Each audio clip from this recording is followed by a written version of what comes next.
오늘 함께 할 말씀은 룻기 4장 13절에서 17절 말씀까지 우리 함께 읽겠습니다. 이에 보아스가 룻을 맞이하여 아내로 삼고 그에게 들어갔더니 여호와께서 그에게 임신하게 하심으로 그가 아들을 낳은지라.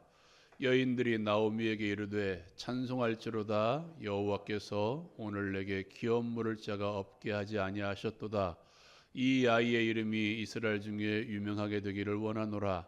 이는 내 생명의 회복자이며 내 노년의 보망자라. 곧 너를 사랑하며 일곱 아들보다 귀한 내 며느리가 낳은 자라 하니라.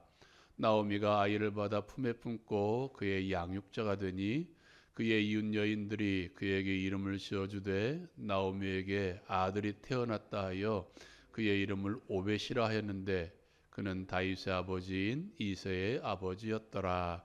아멘. 요즘에는 제가 드라마를 잘 안 보는데요. 요즘은 막장이 많죠. 이것저것 복수하고 이렇게 하고 아무튼 막장 드라마가 많이 있습니다. 근데 드라마가 보통 보면 기승전결 딱 이렇게 나누어져 있습니다. 그리고 만드는 과정이기 때문에 항상 뭐가 정해져 있나요? 어떤 사건이 끝나면 그 사건과 연결되어서 또 다른 사건이 이어지고 막 때마침 이어지는 장면들이 계속해서 나타납니다. 불필요한 장면이 없고 그렇게 이어지는 과정이 계속 이어지고 있습니다. 그게 드라마죠. 다 사람이 손으로 쓰기 때문에 그렇습니다. 오늘 말씀 가운데 등장하는 이 룻기에 등장하는 이 나오미, 룻 그리고 보아스의 이야기가 어쩌면 드라마 같습니다. 때를 따라서 만나게 하시고 때를 따라서 오게 하시고 때를 따라서 은혜를 주시고 때를 따라서 계속해서 그 상황에 맞게 사람들을 만나고 만나는 과정이 이어지고 있습니다. 왜 이렇게 그 때에 맞게 사람이 역사하고 은혜 주시고 또 그 은혜 주실 만한 사람이 나타나는 과정 또 우연히 이루어지고 있습니까? 이것은 사람이 쓴 게 아니라 하나님이 써 나가고 계시기 때문입니다. 하나님이 쓰는 이 인생의 어떤 드라마에는 결코 헛된 사건도 없고 헛된 만남도 없고 한치의 틀어짐도 없습니다. 우리가 생각하기에 나의 인생이 뭔가 틀어지고 바뀌고 이거 때를 따라서 내가 만나기 싫은 과정도 이어지지만 하나님이 이것을 썼다라고 생각하시면 그런 모든 과정들은 헛된 과정이 없음을 여러분 기억하시기 바랍니다. 나오미라는 여인이 엘리 자기의 신랑과 함께 모압을 갔던 것도 결코 헛된 과정이 아닙니다. 거기에 누가 있었기 때문에? 룻이라는 여인이 있었기 때문에. 또 룻이 돌아가는 과정도 베들레헴에 돌아가는 과정도 결코 헛된 과정이 아닙니다. 그곳에서 무엇을? 하나님의 은혜를 체험케 하기 위해서.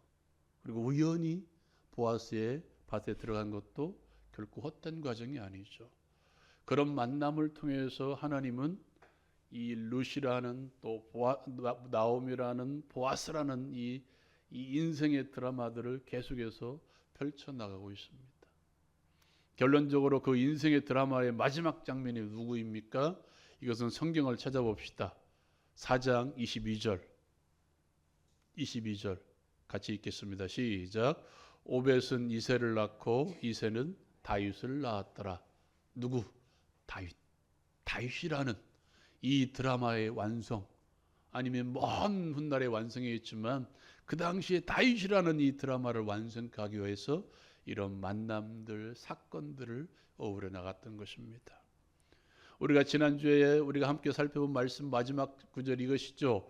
그 사람이 오늘 이 일을 성취하기 전에는 쉬지 아니하리라 라고 3장 18절에 말씀하고 있습니다.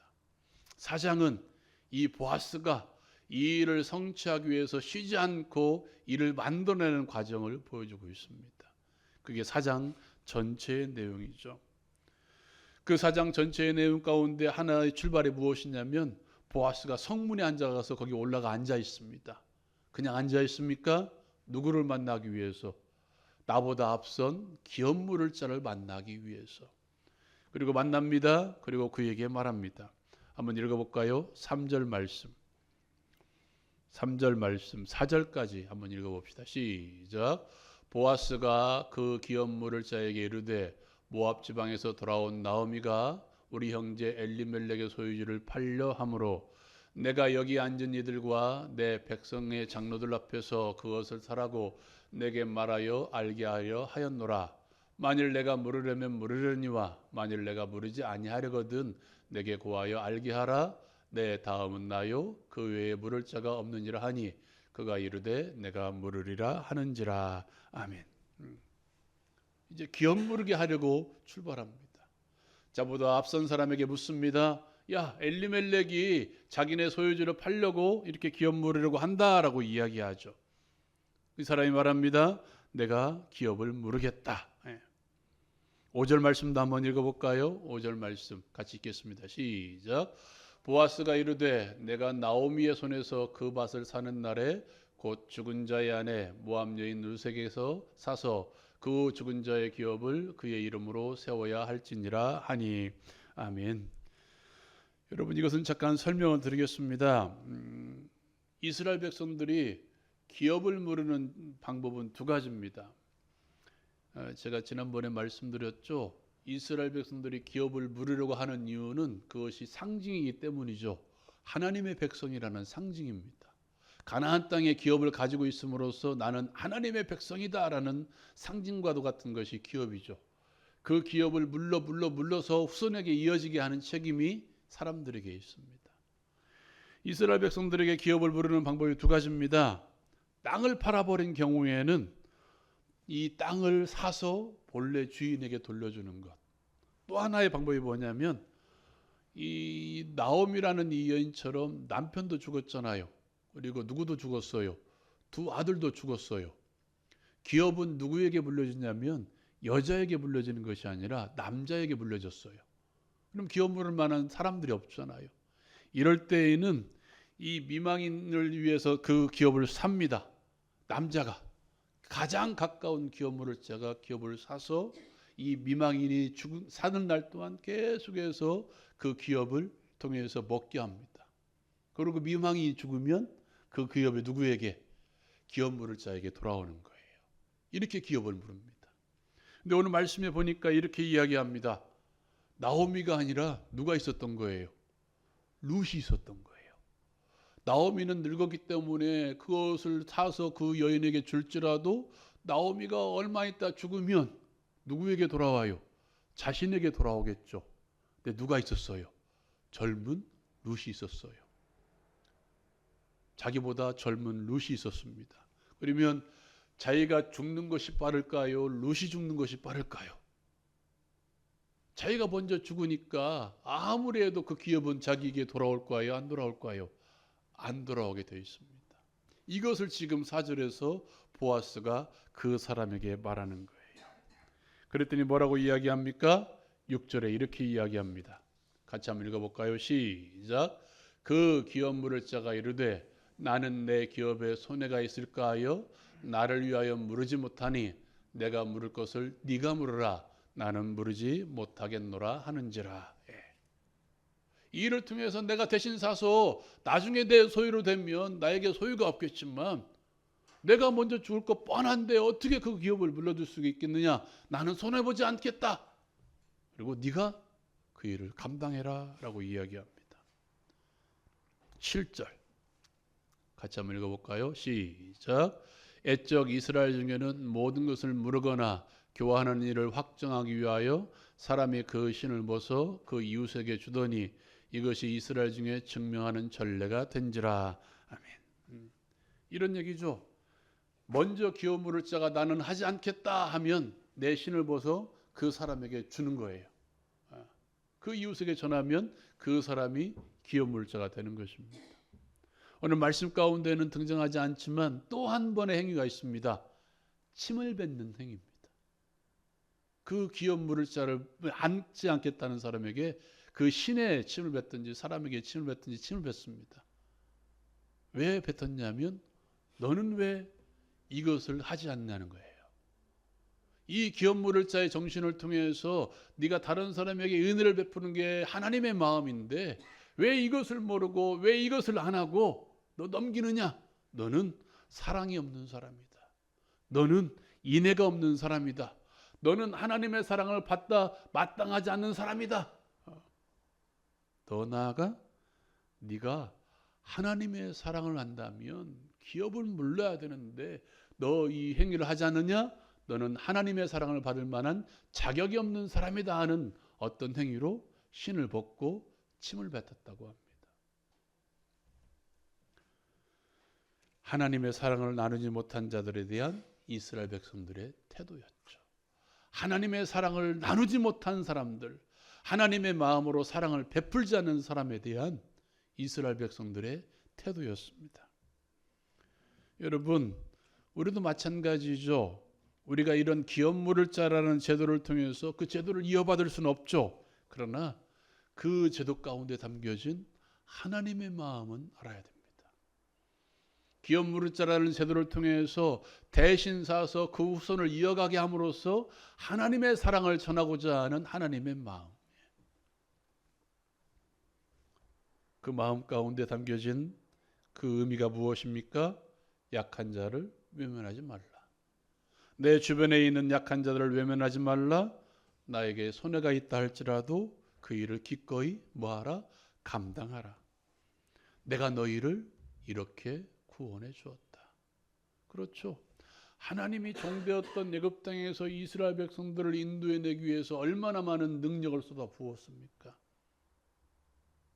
또한 오늘날 저와 여러분들을 구원하시기 위해서 예수님의 십자가가 있었습니다. 예수님의 십자가의 희생이 없었다면 저와 여러분들에게 이 구원의 은혜, 구원의 사랑이 임했겠습니까? 그게 바로 기업 물을 자의 정신입니다.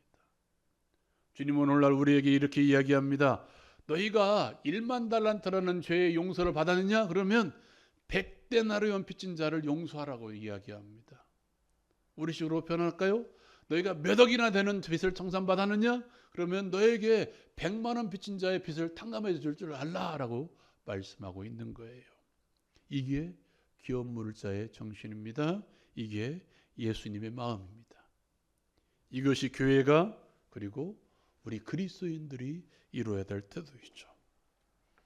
보아스는 이제 선언합니다. 이 기업을 사서 기업을 물려주며 내가 모든 것을 할 것이다 라고 이야기합니다. 오늘 말씀에 이렇게 이야기하죠. 10절 말씀에 오면 성경을 한번 찾아볼까요? 또 말론의 아내 모압 여인 룻을 사서 나의 아내로 맞이하고 그 기업은 자의 기업을 그의 이름으로 세워 그의 이름이 그의 형제중과 그 성문에서 끊어지지 아니하게 하며 너희가 오늘 증인이 되었느니라. 하겠다는 것이죠. 나는 하겠다고 선언합니다. 이 보아스는 단순히 밭을 사서 그에게 후손으로 주는 것이 아니라 그의 아내까지 취해서 그 형제주의 기업을 이어가게 하겠다. 그 후손들에게까지 기업을 이어가겠다고 선언하고 있습니다. 그런 그를 향해서 백성들이 축복합니다. 11절입니다. 한번 읽어볼까요? 11절 말씀 같이 읽겠습니다. 시작. 성문에 있는 모든 백성과 장로들이 이르되 우리가 증인이 되나니 여호와께서 내 집에 들어가는 여인으로 이스라엘의 집을 세운 라헬과 레아와 두 사람과 같게 하시고 내가 에브라스에서 유력하고 베들레헴에서 유명하게 하시기를 원하며 12절 여호와께서 이 젊은 여자로 말미암아 내게 상속자를 주사 내 집이 다말이 유다에게 낳아준 베레스의 집과 같게 하시기를 원하노라 하니라. 아멘. 여러분, 성경 역사를 보면 야곱의 두 아내가 낳은 그리고 그의 종들이 낳은 12명의 아들이 이스라엘 모든 족속의 출발이 됩니다. 이스라엘 모든 족속의 이름 지파들의 이름이 바로 야곱의 아들들의 이름이 됩니다. 11절에 말씀하는 라헬과 레아 두 사람과 함께 하라는 것은 네 민족을 통해서 너를 통해서 모든 민족이 일어날 것이다 라고 선포하는 거예요. 너의 후손을 통해서 모든 민족이 풍성하게 될 것이라고 선언하고 있는 것입니다. 룻에게도 그리고 보아스에게도 그런 축복이 일어난다는 것이죠. 더 나아가 12절에서는 더 내 집이 다말이 유다에게서 낳아준 베레스의 집과 같게 하시기를 원하노라라고 선포하고 있습니다. 사랑하는 여러분, 룻이라는 여인은 참으로 소위 어떻게 말하면 기가 막힌 인생을 산 여인입니다. 마태복음 1장에 보면 예수님의 족보에 여인이 4명이 등장합니다. 다말, 라합, 룻, 그리고 마리아입니다. 그는 모압 족속이었죠. 롯이라는 사람, 그러니까 아브라함의 조카였던 롯이 자신의 딸과 동침해서 얻은 아들들, 그 첫 번째 아들이 바로 모압 족속의 조상입니다. 출발부터 엉뚱한 그런 족속의 출발이었죠. 항상 이스라엘의 적대적이었으며 바알보레라는 사건을 통해서 이스라엘 백성들을 우상 숭배로 물들인 족속이 바로 모압 족속이죠. 그래서 신명기라는 성경에 보면 이렇게 이야기합니다. 모압은 영원토록 이스라엘 정회에 들어오지 못할 것이다 라고 선언하고 있어요. 다른 모든 족속은 들어올지라도 모압 족속만은 들어오지 못할 것이다 라고 말씀하고 있습니다. 소위 저주받을 죄인의 족속이죠.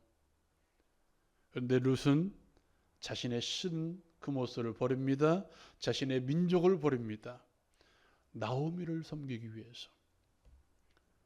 하나님께서는 그 룻에 인해 그녀를 이스라엘 백성들과 같이 살아가게 하신 것입니다. 그것만이 아니죠. 오늘 말씀에서는 더한 축복을 우리에게 전하죠. 하나님께서는 그에게 아들을 허락하신 것입니다. 한번 읽어볼까요? 14절 말씀 같이 읽겠습니다. 시작. 여인들이 나오미에게 이르되 찬송할지로다.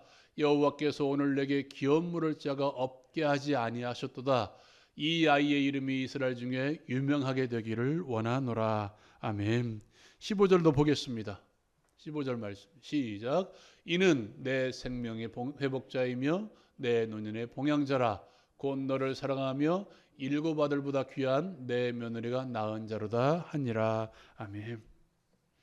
여러분, 베들레헴에 돌아왔을 때 나오미가 자신에 대해서 뭐라고 이야기합니까? 나를 나오미라 부르지 말라. 나는 기쁨이 아니다. 나는 즐거움이 아니다. 나를 마라라 부르라. 나는 고통이다. 나는 쓴물이다. 내 인생 자체가 쓴물이고 고통인 인생이다.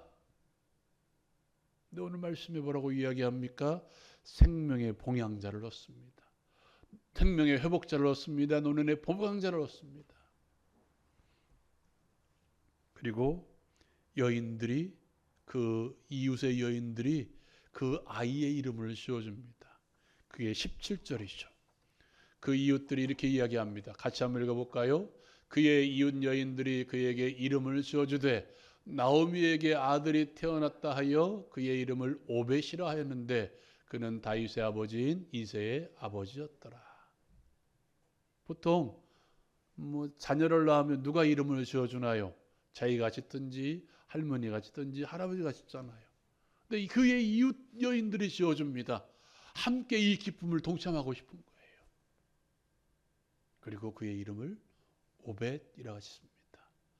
섬기는 자, 예배하는 자. 나오미를 섬기는 자, 하나님께 예배하는 자. 나오미를 잘 섬기기를 바라는 마음으로 그렇게 지어준 것입니다. 더 나아가 그렇게 룻이라는 여인을 통해서 우리가 잘 알듯이 다윗이라는 이스라엘의 위대한 왕이 태어나게 된 것이죠. 이것이 바로 룻기가 기록된 목적입니다. 룻이라는 여인의 인해, 아니 그 이전에 나오미라는 여인의 인해, 룻이라는 여인의 인해까지 이어져서 또한 보아스에까지 이어지는 인해. 하나님께서는 그들의 인해를 뭘로 바꿔준 거예요? 은혜로 바꿔줍니다. 그 은혜가 무엇입니까? 이렇게 이야기합니다. 사사기를 이렇게 이야기하죠. 이는 자기의 소견에 옳은 대로 행하였더라. 그 이전의 성경에 보면 사사기를 기록하는 목적을 이렇게 이야기합니다. 그때 이스라엘 왕이 없으므로 자기 소견에 옳은 대로 행했더라. 자기 마음대로 자기 뜻대로 행했던, 자기의 이익대로 자기에게 이익이 안 되면 행하지 않았던 그 시대에 룻을 통해서 인애를 베풀면 하나님의 은혜가 주어진다는 말씀이 바로 룻기입니다. 룻기. 하나님께서는 자기 속인에 옳은 대로 자기에게 좋은 대로만 행했던 그 시대에 하나님께서는 나오미, 룻, 보아스라는 인물을 통해서 어떻게 하나님의 은혜를 하나님의 은혜를 쏟아부어준데 보여주면서 어떻게 우리가 하나님의 그 은혜에 동참할 수 있는지 보여주고 있습니다. 인애, 사랑입니다. 하나님의 사랑을 받은 그리스도인의 인애의 삶을 통해서 하나님께서는 지금도 일하기를 원하십니다. 여러분, 나오미에게도 룻에게도 보아스에게도 각자에 맞는 상황이 있었습니다. 우리에게도 마찬가지죠. 누구도 알지 못하는 사정들이 우리에게 있습니다. 누구도 알지 못하는 어려움들이 나에게도 있습니다. 다른 사람들은 이해할 수 없는 상황들이 나에게도 얼마든지 일어날 수 있습니다. 나에게 있다면 누구에게도 있는 거예요. 내 옆에 있는 사람에게도 있어요. 나에게 어려움이 있다면, 나에게 무거운 짐이 있다면 누구에게도 있는 거예요. 내 옆에 있는 사람에게도 얼마든지 있습니다. 육신의 질병이 찾아올 수도 있고요, 마음의 질병이 찾아올 수도 있습니다. 가족 간의 관계, 사람들과의 관계에서도 무너지는 것들이 얼마든지 있을 수 있습니다. 나오미와 룻의 가정을 통해서 회복시키신 하나님, 그리고 그녀들의 가정을 통해서 더 나아가 이스라엘의 역사를 회복시키고자 하는 하나님의 역사들, 이것을 보십시오. 나에게 있는 사정을 보지 말고, 나에게 있는 어려움을 보지 말고, 그것을 이끌어 가시는 하나님의 은혜를 바라보라는 것입니다. 나오미의 인애를 통해서 룻을 하나님의 백성으로 이끌어 오시고, 또 룻의 인애를 통해서 나오미의 가정을 회복시키시고, 보아스를 통해서 이 모든 것을 완성해 가시는 하나님의 은혜들, 그 은혜의 손길들이 바로 우리를 회복시킵니다. 바로 우리의 삶을 회복시켜 나갑니다. 더 나아가 우리 나라를 회복시켜 나갈 것입니다. 사랑하는 여러분, 하나님의 은혜는 우리의 인애를 통해서 역사합니다. 우리의 인애의 베품을 통해서 하나님의 은혜가 주어진다는 사실입니다. 그 은혜를 맛보기 위해서 지금도 여전히 어려움 가운데 있는 나의 이웃들을 향해서 인애의 손길을 베풀어 나갈 수 있는 우리 모두가 되기를 주님의 이름으로 축원드립니다. 기도하겠습니다. 사랑하는 여러분, 이 시간 우리 함께 기도합시다. 하나님의 은혜는 나의 인애의 삶을 통해서 역사하십니다. 나는 하나님의 은혜의 통로입니다. 십자가를 통해서 맛본 하나님의 은혜, 십자가를 통해서 주어진 그 하나님의 충만한 은혜가 나에게 머물러 있으면 하나님은 나를 기뻐하지 않으십니다. 흘려보내십시오. 인애의 삶을 통해서, 자비의 삶을 통해서, 사랑의 삶을 통해서 내 이웃들에게 흘려보내십시오. 나오미에게서 나온 인애가 룻을 하나님의 백성으로 만들어 주셨고, 룻을 통해서 나온 인애가 보아스의 가정, 나오미의 가정을 회복시켰습니다. 나의 인애를 통해서 내 주변에 회복되어야 될 사람이 분명히 있습니다. 이제는 품고 살아가는 사람들이 아니라 나누며 살아갈 수 있는 우리 모두가 되게 달라고 기도합시다. 여러분, 육신의 질병 가운데 시달리고 있습니까? 마음에 무거운 짐들이 있습니까? 영혼의 나약함이 있습니까? 기도합시다. 가정의 회복을 위해서 기도합시다. 더 나아가 나라의 회복을 위해서도 기도합시다. 주께서 은혜를 베풀어 주셔서 하나님의 은혜 가운데 회복시키실 날이 분명히 이를 것입니다. 이 제목을 놓고 주여 한번 힘있게 부르짖고 우리 함께 기도합니다.